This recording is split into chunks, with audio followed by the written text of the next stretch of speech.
2025년 7월 셋째 주일 예배를 하나님께 드리겠습니다. 다 함께 사도신경으로 신앙 고백하겠습니다. 전능하사 천지를 만드신 하나님 아버지를 내가 믿사오며 그 외아들 우리 주 예수 그리스도를 믿사오니 이는 성령으로 잉태하사 동정녀 마리아에게 나시고 본디오 빌라도에게 고난을 받으사 십자가에 못 박혀 죽으시고 장사한 지 사흘 만에 죽은 자 가운데서 다시 살아나시며 하늘에 오르사 전능하신 하나님 우편에 앉아 계시다가 저리로서 산 자와 죽은 자를 심판하러 오시리라. 성령을 믿사오며 거룩한 공예와 성도가 서로 교통하는 것과 죄를 사하여 주시는 것과 몸이 다시 사는 것과 영원히 사는 것을 믿사옵나이다. 아멘. 자, 비가 많이 내리고 있습니다. 이 비로 인해서 성도 여러분의 가정에 피해가 없는지 또 잘못 마음이 쓰입니다. 천지의 기상을 분간하는 사람들이 어찌 이 시대는 분간하지 못하느냐라는 누가복음 12장의 예수님의 경고의 말씀을 기억하시고 이러한 이상기후들이 넘실대는 이 시대가 하나님께서 준비하신 마지막을 향해서 달려가고 있는 그 때가 되었음을 잘 인지하시고 하나님께서 믿음을 선물로 주셔서 그때를 능히 잘 준비하실 수 있는 그런 성도님들 다 되시기를 그리스도이신 예수님의 이름으로 축원합니다. 자, 오늘은 히브리서 11장에 열거된 그 믿음의 조상들에 관한 기록 중에서도 그 첫 번째로 기록된 아벨에 대하여 기록한 아벨의 믿음이라는 제목을 가지고 함께 공부를 해 보겠습니다. 요절의 말씀으로서는 히브리서 11장 1절부터 3절 말씀입니다. 함께 합독해 보겠습니다. 믿음은 바라는 것들의 실상이요 보이지 않는 것들의 증거니 선진들이 이로써 증거를 얻었느니라. 믿음으로 모든 세계가 하나님의 말씀으로 지어진 줄을 우리가 아나니 보이는 것은 나타나는 것으로 말미암아 된 것이 아니니라. 믿음으로 아벨은 가인보다 더 나은 제사를 하나님께 드림으로 의로운 자라 하시는 증거를 얻었으니 하나님이 그 예물에 대하여 증언하심이라. 그가 죽었으나 그 믿음으로써 지금도 말하느니라. 아멘. 지난주에는 히브리서 그 10장의 내용을 가지고 소망이다라는 것을 소망이 무엇인가에 대해서 한번 공부해 보았었죠. 소망이라는 단어는 어떤 일을 바라거나 또는 그 바라는 것이라는 그런 국어 사전에 정의가 있습니다. 초대교회 성도들은 성도들이 이 땅을 살아가는 삶 자체가 나그네의 그런 삶이어야 함을 망각하지 않고 그렇게 생활을 하고 있었음을 성경을 통해서 확인할 수 있습니다. 그렇기 때문에 이 물질 세상을 대변할 수 있는 그 소유와 재산을 팔아서 각 사람의 필요에 따라서 이웃들에게 나눠주기도 하고 모임을 통해서 교제를 나누면서 서로 지체의 부족을 알고 그 부족한 부분들을 필요에 따라서 나눠주기도 했습니다. 그러한 물질 세계에서 탐욕을 대변하는 그 불의한 재물들, 이 세상에서 모은 재산들이 다 불의하죠. 이러한 불의의 재물들을 팔아서 친구, 이웃, 예수 그리스도를 사게 되는 그런 삶을 살았다는 그런 말이 되는 것입니다. 하지만 당시 사람들 중 일부 사람들은 낙심하고 또 유대교 동료들로부터 압박을 받아서 공동체의 모임에 참여하지 않고 다시 그 율법주의로 회귀하거나 신앙을 포기하면서 공동체 모임에 나오지 않는 그런 사건들이 나타났었습니다. 그래서 히브리서 기자는 성도들이 서로 모이기를 힘쓰고 그곳에서 서로 말씀의 교제를 나눔을 통해서 그리스도에 대해서 알아가는 장성한 자의 분량까지 자라도록 그렇게 권면하고 있었던 것입니다. 또 마지막 성도들이 서로 믿음을 지키면서 환난을 견디고 거짓 선지자들의 그런 미혹을 이기고 끝까지 잘 견디게 될 때 예수님은 그들을 위해서 위로하러 오실 것임을 믿고 있었습니다. 그들의 눈에서 그 눈물을 씻어 주실 것이다라는 것을 믿고 있었다는 것입니다. 이것이 나그네 세상을 살아가는 성도들의 삶의 모습이고 서로의 사랑을 교제를 통하여서 이 땅에 권세 잡은 사탄 마귀의 그 미혹을 이겨나가는, 그래서 끝날까지 심판에 들지 않고 오히려 이것을 통해서 위로를 받는, 거지 나사로가 구차한 삶을 살았었죠. 그렇지만 그 삶을 살았지만 오히려 끝에 가서는 위로를 받았듯이, 그렇게 아무것도 한 일이 없이 그저 선물로 주어지는 구원을 선물로 받게 되는 것이 바로 성도들의 마지막입니다. 이것이 천국 복음이라고 마가복음 24장 14절에 기록하고 있죠. 성도는 이 소망을 붙잡고 살아가야 하는 것입니다. 이 소망을 붙잡고 끝까지 견디는 자에게 예수님의 재림은 반드시 반가운 신랑을 기다리는 날이 될 것이고, 성도들을 핍박하고 실족해 하며 말씀을 도둑질해서 세상의 부를 채우는 자들에게는 도둑과 같이 임하는 그런 심판의 날이 될 것입니다.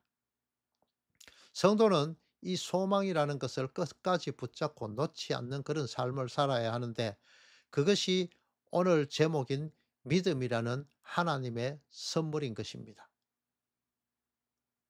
오늘은 히브리서 11장 일명 믿음장 중에서 아벨에 대한 내용까지만을 공부해 보도록 하겠습니다. 성경에 나타난 그런 성도들의 믿음이라는 것은 막연히 허공을 잡는 그런 것과 같은, 그 뜬구름 잡는 것 같은 그런 것이 아닙니다. 성도는 바라는 것이 없이, 중단됨 없이, 변개 없이 반드시 이루어진다는 그런 확신을 가지고 살아야 되는데, 그것이 바로 믿음이거든요. 아직 눈에 보이지 않는 미래의 일이지만은 성도는 공동체 안에서 서로 격려하고 서로 사랑하며 진리를 서로 알게 하여서 기뻐하며, 불의한 자들로부터 오는 그 핍박, 불화살들을 성령의 방패로, 말씀으로, 하나님이 주신 그 선물인 믿음으로 막아서면서 모든 것을 참고 믿고 구원의 소망을 안고 그것을 끝까지 바라보며 눈물 씻어 주시는 마지막 날까지 견뎌 나가는, 그것이 바로 성도의 믿음인 것입니다. 하나님께서 선물로 주시는 이 믿음은 하나님의 약속 안에 미래에 대한 확신을 가지는 것으로서, 이 확신을 통하여서만 끝까지 견딜 수 있는 성도의 인내가 있게 된다는 것입니다. 그들에게 하나님께서는 나의 의인이다라고 이렇게 불러주십니다. 히브리서 11장은 믿음이 어떠한 것이라는 것에 대해서 정의를 해주고 있는 그런 장입니다. 성도의 믿음은 바라는 그것이 반드시 변개함이 없이 반드시 이루어진다는 그 확신이 그 확신입니다. 비록 지금은 청동 거울로 보는 것 같이 희미하게 보여서 자세하게 알 수는 없지만, 훗날 하나님의 얼굴을 대면하여 보면서 하나님께서 우리를 아신 것 같이 우리도 하나님을 완전하게 알게 될 날이 오게 될 것입니다. 이 우주 삼란만상이 하나님의 말씀으로 지어졌고, 또 유한의 눈으로 볼 수 없는 그 무한의 세상, 영원의 세상의 모형으로 지어졌음을 믿음의 선진들은 하나님의 말씀을 통하여서 알았고 그것을 그렇게 믿었습니다. 11장 2절 원문에는 서두에 왜냐라는 이 단어가 빠져 있는데, 이것을 연결해 보면은 믿음의 선진들은 1절에 그 보이지 않는 것들의 증거를 믿음으로 바라보고 믿었기 때문에 믿음의 사람이라 인정을 받았다라고 이렇게 기록하는 것입니다. 이러한 믿음을 가진 선진들의 삶과 로마 시대의 그 박해를 받았던 그 초대교회 신앙인들의 그 삶들이 오늘 본문인 히브리서 11장에 나열되어 기록되어 있는 것입니다. 그 첫 번째로 기록된 것이 오늘 공부할 아벨의 믿음에 대한 그런 내용이죠. 아벨은 히브리어로 헤벨인데, 이것은 무상이란 뜻을 가진 이름입니다. 우리나라 사람들도 이름을 짓는 데는 신중을 기하고 있죠. 그리고 여러 뜻을 담고 있고요.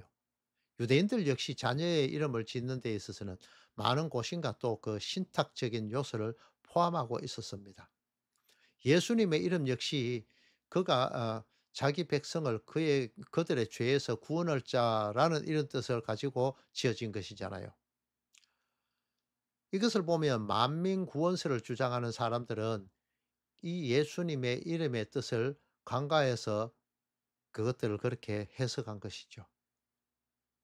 예수님은 자기 백성들만 그들의 죄에서 구원할 자입니다. 온전히 자신의 양, 자신에게 속해진 자, 택하신 자들만 구원하시기 위해서 오셨다라는 것이 그 이름에 나타나 있습니다. 하와가 첫 아들인 가인을 낳는 장면이 창세기에 나오죠. 그리고는 아들이라는 의미를 가진 가인이라는 이름을 짓게 됩니다. 왜 그렇게 이름을 지었을까요? 여기에는 하나님의 구원의 계획하심을 바라본 그 하와의 그 소망이 담겨 있는 그 가인의 이름이 그런 소망을 뜻하는 것입니다. 하와에게 속삭여서 하나님을 대적하게 한 그 존재가 사탄마귀였죠. 하와는 그 사탄마귀 뱀의 머리를 완전히 상하게 해서 사탄마귀의 쏘사김으로부터 해방을 선포해 주신 그 하나님의 복음의 목소리를 들었다는 것이 창세기 3장 15절에 기록되어 있습니다. 여기 기록된 자손이라는 단어가 나오죠. 이 자손이라는 단어는 히브리어로 제라입니다. 이 단어는 씨, 후손, 자손, 소산 이런 의미를 가진 단어입니다.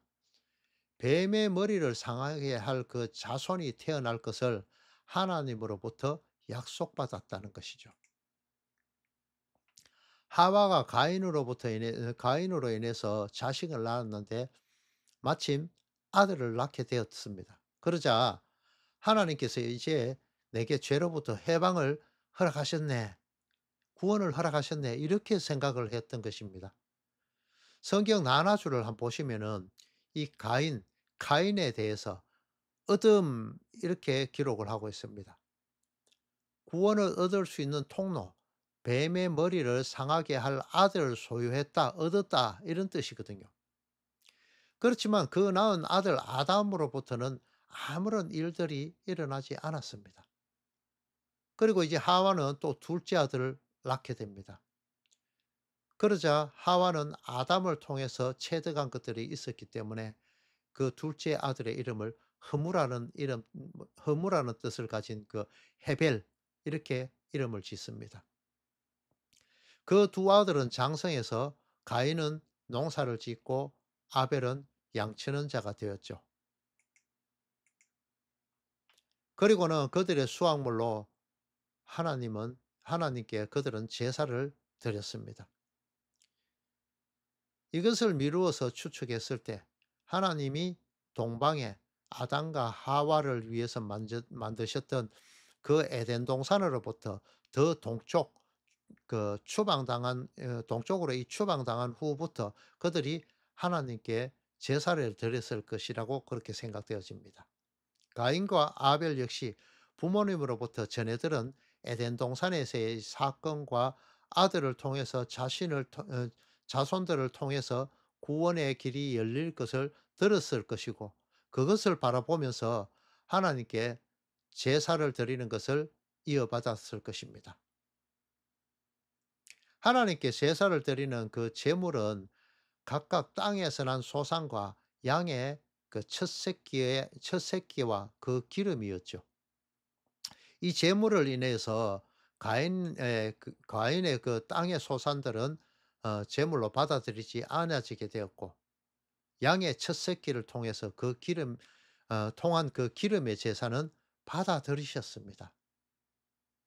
여러 번 그 말씀드렸지만은 유대인들에게 있어서 첫 새끼, 장자라는 것은 우리나라에서 말하는 것처럼 가장 좋은 것 이런 것을 의미하는 것이 아니라 대표라는 뜻을 가지고 있는 것입니다. 엄지손가락 척내미는 이것이 우리나라에서 최고 이것을 이야기하지만은 이 히브리인들에게 유대인들에게 있어서는 엄지손가락은 대표적인 것, 모든 것을 의미하는 것입니다. 이 땅이라는 것은 히브리어로서 아다마인데요. 이 아다마를 가지고 그 흙을 가지고 인간을 만들었죠. 이 아다마를 가지고 아담을 만들었다는 말입니다. 하나님을 대적한 그 아담에게 주어진 것은 흙의 존재로서 "흙을 가라." 이마에 땀을 흘려야 그 땅의 소산을 먹을 수 있고 마지막에는 흙으로 돌아가야 된다는 것입니다. 하지만 이 땅은 가시던 풀과 엉겅퀴를 낼 것이라고 그렇게 말씀하셨습니다. 이러한 가시던 풀과 엉겅퀴를 내는 땅으로부터 거둬들이는 것이 가인의 소출이었죠. 땅의 것이라는 것이죠. 하지만 아벨은 하나님의 약속, 아들을 통하여서 구원이 임할 것이라는 그 약속을 믿고 있었던 것입니다. 아벨이 양치는 자의 그 선조가 되었죠. 여러분 이 부분 한번 생각해 봤습니까? 아담 시대에 모든 사람들은 모든 사람들이 먹는 음식은 밭의 채소였습니다. 물론 에덴 동산에서 허락된 모든 나무의 과일도 포함되겠죠, 여기에는요. 사람에게 육식이 허락된 것은 노아의 홍수 이후였습니다. 그럼 왜 아벨은 먹지도 못할 이 양을 길렀을까요? 아벨이 하나님의 명령을 어기고 그 고기를 먹으려고 그렇게 양을 쳤을까요? 음식을 삼으려고요? 이건 절대 아니겠죠. 그것은 하나님을 대적하여 섰던 아담과 하와를 긍휼히 여기신 하나님의 인자하심으로부터 시작된 것입니다. 아담과 하와는 하나님의 명령보다 사단의 그 쏘사김에 더 귀를 기울이고 자신의 욕망인 자신의 하나님 되기 이것에 도전하는 선과 악을 알게 하는 그 나무의 과일을 따먹게 됨으로써 하나님의 반대편에 서게 되었습니다. 그리고 눈이 밝아져 자신이 하나님의 명령을 어긴 줄 깨닫게 되자 회개는커녕 오히려 하나님을 대적하여 서게 되었습니다. "이게 무슨 말이야?" 이렇게 의아하죠. 잘 들어보시기 바랍니다. 성경에서 무화과는 번영과 평안 그리고 안전의 축복을 의미하는 것으로 많이 등장하게 됩니다. 그런데 이 무화과나무 잎으로 치마 하고르라는 것을 만들어서 스스로 만들어서 이것을 입게 됩니다.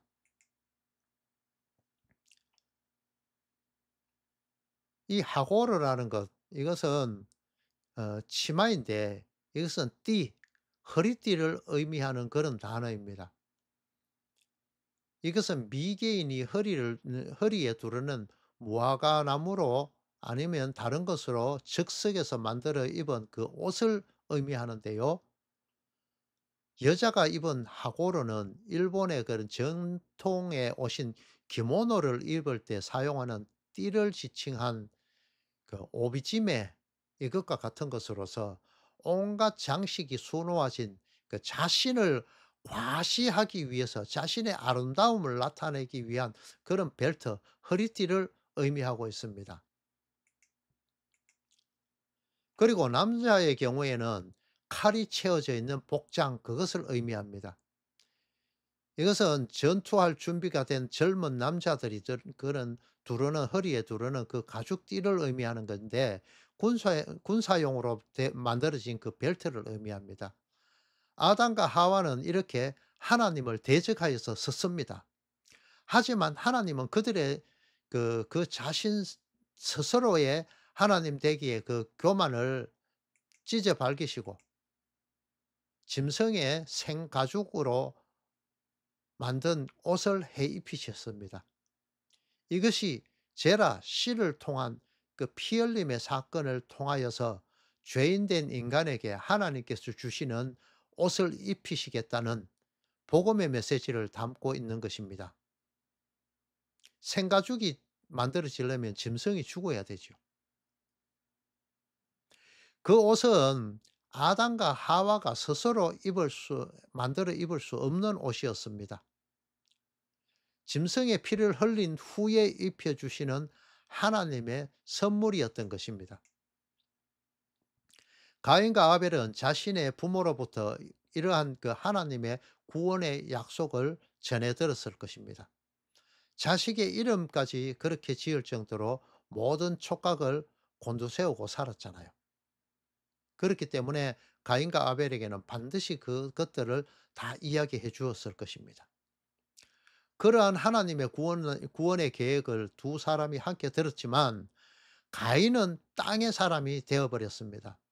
하지만 아벨은 구원의 약속을 듣고 깨닫고 그 양이 죽고 그 피를 흘림을 통해서 구원이 이르게 된다는 것을 기억하였고, 하나님께 가장 소중한 자신을 대표할 수 있는 양의 첫 새끼를 잡고, 이것은 아까 말씀드린 것처럼 첫 새끼, 이것은 양 전체를 바친다는 것을 의미한다고 했죠.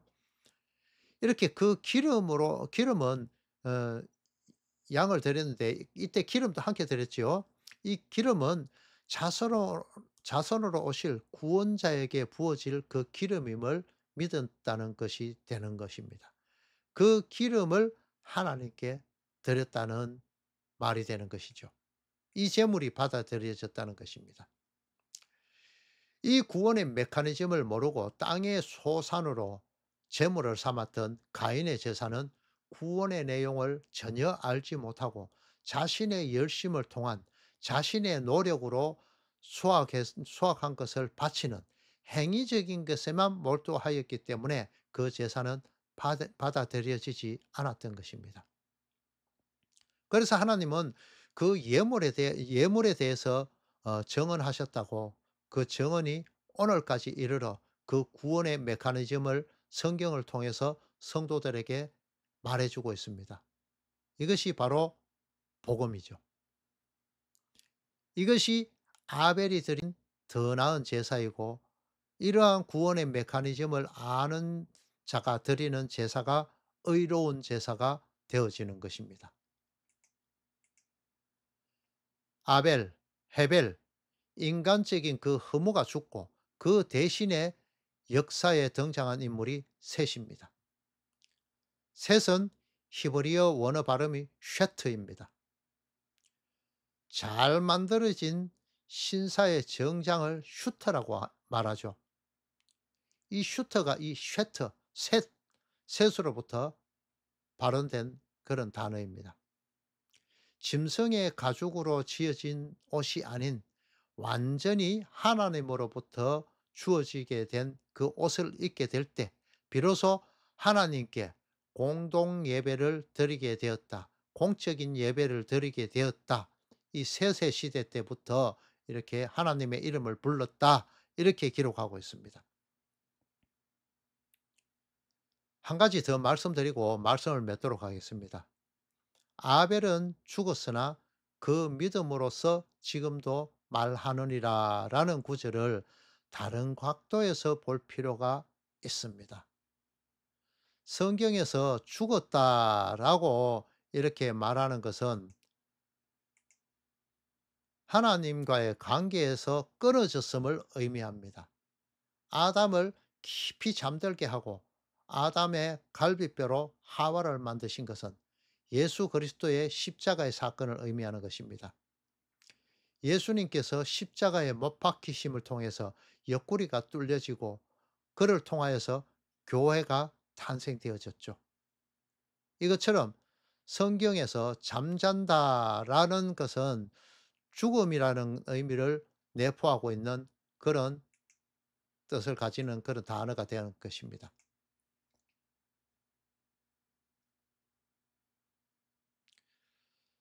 자, 누가복음 8장에 기록된 회장장의 딸의 그 죽음을 두고 예수님은 "그가 잔다."라고 말씀하셨습니다. 그리고는 그 아이의 손을 잡아 일으키셨죠. 하지만 예수님께서 십자가에 못 박히실 때에는 "어찌하여 나를 버리셨나이까?"라고 말씀하시면서 자신의 죽음을 하나님과의 끊어짐, 죽음이라는 그 뉘앙스를 주십니다. 이처럼 아벨이 비록 역사적으로는 죽었지만은 하나님과의 관계에서는 살아 있었기에 그 믿음, 양의 첫 새끼가 그 기름을 양의 첫 새끼와 그 기름을 드림으로 구원을 대망하는 자였고, 이를 통해서 지금도 믿는 자들에게 그 구원의 메커니즘을 말하고 있는, 복음을 전하고 있는 그런 상태를 살아있는 상태, 살아있는 자라고 그렇게 말하고 있는 것입니다. 이것이 히브리서 11 장에서 말하는 아벨의 믿음이며, 이것이 바로 복음인 것입니다. 성도 여러분, 여러분이 대망하는 것은 무엇인가요? 땅의 것, 무화과나무 잎으로 스스로 만들어 입은 하나님을 대적하는 그 띠, 부귀영화, 세상의 부귀영화, 세상의 권세, 이것에 있습니까? 아니면은 하나님께서 값없이 선물로 입혀주시는 세마포 흰옷, 예수님의 신부로서 입게 하시는 그 세마포 옷을 입게 되는 것에 있습니까?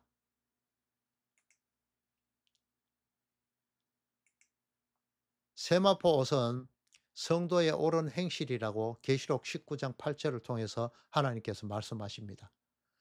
값없이 거저 주시는 혼인 잔치에서 입을 수 있도록 허락하시는 이 세마포 흰옷은 거룩으로 완성되는 성도들의 마지막 상태인 영화된 상태를 의미하는 것입니다.